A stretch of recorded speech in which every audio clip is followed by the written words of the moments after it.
पिलामाने आमे उद्भिदर विभिन्न अंश विषय आलोचना कले है। आम कौन कले उद्भिदर विभिन्न अंश विषय आलोचना कले। आम देखिले उद्भिदर विभिन्न अंशर काम भिन्न भिन्न है। ठीक से परी देख आम सब कौन कर विद्यालय को आसुचे। अवश्य विद्यालय छुट्टी अच्छी जिते बड़े विद्यालय खोला रोचे से कौन कर विद्यालय को आसुचे। विद्यालय आम समस्त शिशु आसुचे ना नहीं समस्त शिशु को कौन कराई भाग भाग कराई क विभाग ख विभाग ग विभाग घ विभाग उ विभाग यहीपरी 5 भाग विभक्त कराई है। किसी शिशु ए क विभाग रे किसी शिशु ख विभाग रे किसी शिशु ग विभाग रे आ किसी शिशु घ विभाग रे यहीपरी भाग भाग कराई। ठीक से परी है। ठीक से परी कौन होइछि उद्भिद मानक मध्य भाग भाग सब कराई बुझिपारे ना नहीं। ठीक से परी कौन कराई उद्भिद मानक मध्य विभिन्न भाग भाग कराई है। मु तुमको किछि उद्भिद मानकर ना देखेबी ना कहूँ वर्तमान लिखा खातार आम कौन करवा से गुड़िक सब भाग भाग करवा कौ उद्भिद गुड़ाक देखा एका प्रकार है। 20टा गछर ना कहि आपण मानक उद्भिदर ना कहि 20टा जो 20टा उद्भिद रहा 20टा जो उद्भिद मध्य केउ उद्भिद गुड़िक देखा एका प्रकार है। एवं मन देख तुम कहली नड़िया गछ सफुरी गछ पणस गछ इत्यादि कह है। ये सब 20टा उद्भिद ना कहले आप चिन्हट करेंगे बाछी निजे निजे ग्रुप करेंगे है कौड़िक पिलामाने गछ गुड़िक है निम गछ ताल गछ गुआ गछ बर गछ मरीच गछ बाइगण गछ टमाटो गछ खजूरी गछ आंब गछ तुलसी गछ हलदी गछ मंदार गछ और कखारु गछ यही जो सब गछ गुड़िक रहा केउ गुड़िक एक प्रकार देखा आम मैंने आम खातार अलग करके लिखा है। अलग होइथिबा गछ गुड़िक मु लिखि दूचे आपने देखि दियंतु।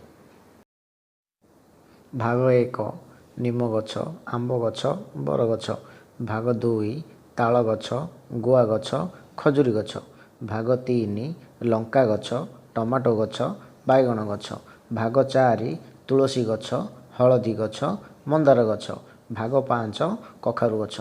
एहीपरि भावे आमे गछ मानकु विभिन्न प्रकार भागरे भाग करिछे। वर्तमान देख जो आमर उद्भिद रहा कहली आम ए देखिले विभिन्न उद्भिद मान विभिन्न प्रकार दल दल कर भाग कले है। से कौन देखिले किछि उद्भिद देखा एका प्रकार दल दल सब हो गले। ए उद्भिद को उद्भिदर आकृति आकार अन्य उद्भिद सहित मिशुनी किछि उद्भिद अच्छा देखा एका प्रकार ना नहीं उदाहरण नड़िया गछ खजूरी गछ गुआ गछ ये सब जगह कौन देखिए एक प्रकार आंब गछ पणस गछ ये सब देखिए ये गोटे प्रकार अलग प्रकार गछ धान गछ घास ये सब गोटे प्रकार कलरा गछ आमर कखारु गछ ये सब देखिए गोटे प्रकार ना नहीं यहीपरि भाव आम कौन कले विभिन्न प्रकार उद्भिद को सब भाग भाग कले है। यही जो भाग भाग करें यही मानक ना दिखाई विभिन्न प्रकार ना रे भाग कराई कौन कौन प्रथमे आसला गुल्म जातीय उद्भिद प्रथमे कौन गुल्म जातीय उद्भिद बा सान उद्भिद सान गछ गुल्म जातीय उद्भिद द्वितीय कौन आसला आमर कौन बुदालिया जातीय उद्भिद 1 गुल्म जातीय उद्भिद 2 बुदालिया उद्भिद 3 लता जातीय उद्भिद है 3 कौन आसला आमर लता जातीय उद्भिद 4 कौन आसला आमर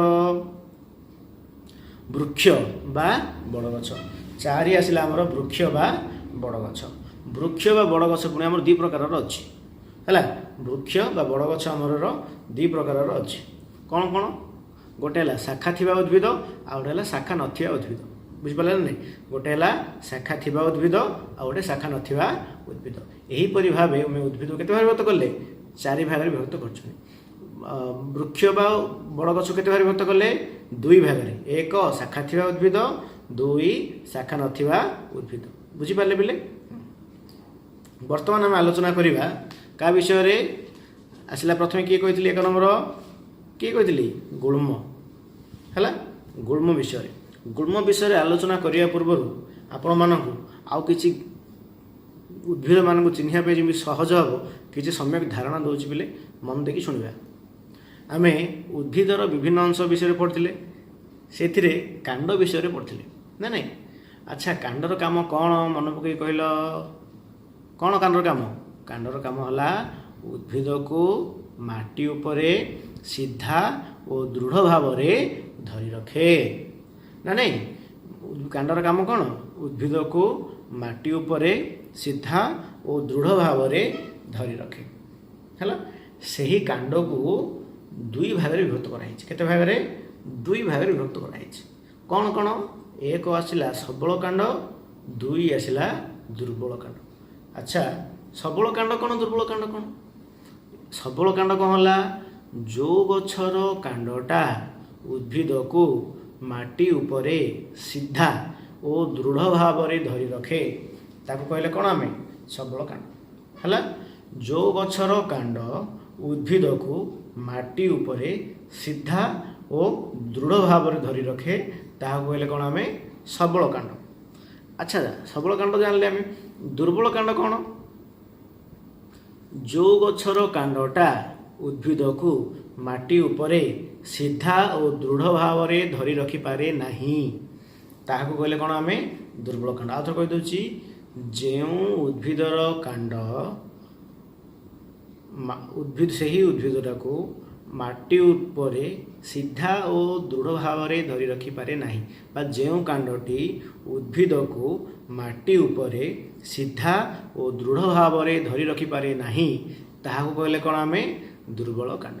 अच्छा आम कि जाना कौटा सबल कांड कौटा दुर्बल कांड आम नुआ शिखिले हठात जापर कौन देख तार किसी ट्रिक अच्छी देख सबल कांड जातीय उद्भिदर उदाहरण कही दूसरी उदाहरण कहते आपने बुझे है सबल कांड जातीय उद्भिदर उदाहरण कौड़ा कौड़ा नड़िया गछ आंब गछ पणस गछ खजुरी गछ लंका गछ ताल गछ इत्यादि है कौन सबल कांड जातीय उद्भिदर उदाहरण है।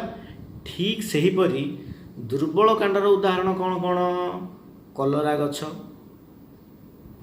काकुड़ी गछ जह्नी गछ अंगूर गछ कखारु गछ है इत्यादि है आमर कौन दुर्बल कांड जातीय उद्भिदर उदाहरण बुझिपारे इत्यादि है कौन आमर दुर्बल कांड जातीय उद्भिदर उदाहरण।